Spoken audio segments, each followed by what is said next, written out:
In the heart of Hanoi, where skyscrapers rose against a gray sky, there lived a young architect named Minh An. At 28, he was passionate, talented, and filled with ambition. His dream was simple yet powerful: to design a building that would not only be beautiful, but also sustainable, one that reflected the soul of a modern Vietnam. The first dream, after years of study and tireless effort, Minh An was finally entrusted with his first major project, the Green Light Tower, a modern eco-office building. Meant to be a symbol of innovation. He poured his heart into every line of the blueprint. "If I give this everything I've got," he thought, "this project will change my life." When the design was complete, the investors were impressed and immediately approved it. For the first time, Minh An felt like he was standing at the peak of his career. The first failure. But the joy didn't last long. As construction began, problems surfaced. The engineers on site reported that the foundation had started to sink, a miscalculation in soil pressure. The drainage system also failed, allowing rainwater to seep into the base and crack the walls. Then one afternoon, after a heavy rainstorm, part of the structure collapsed. No one was hurt, but the project had to be indefinitely suspended. Minh An stood before the rubble, heartbroken. "What did I do wrong? I checked the plans 100 times. Criticism poured in, from investors, colleagues, even the media. For the first time, he thought about giving up. The lowest point, that night, as rain poured outside, Minh An sat alone in his dark studio, staring at the torn blueprints on his desk.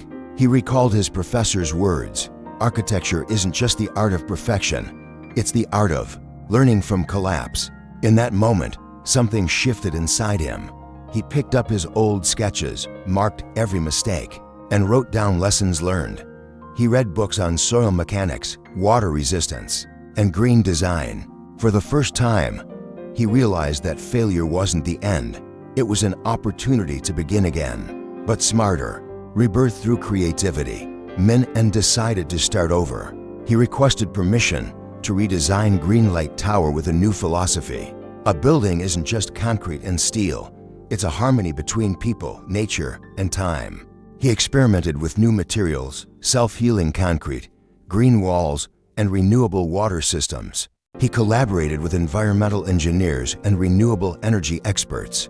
Every detail mattered, from the curve of the facade to the direction of the wind. He learned how to turn failure into the foundation for innovation and growth. The reward after the storm. 2 years later, Green Light Tower stood completed once again. This time, it wasn't just strong, it was groundbreaking. It became one of the first eco-friendly buildings in Vietnam, powered by solar panels, naturally ventilated, and crowned with a rooftop garden that brought birds back to the city. At the grand opening, sunlight reflected off the glass panels, casting green hues across the street. A journalist asked, "Aren't you afraid of failure now?" Minh An smiled, gazing up at the building that once fell. "No, failure taught me how to build, not just with blueprints, but with thought, heart, and creativity." The lesson: life is a lot like architecture. Sometimes things collapse, but every time a wall falls, you have two choices: sit among the ruins or rebuild with a smarter, more creative design. Learning from failure helps you shape new strategies and inspires creativity. And that's what separates those who stop from those who move forward.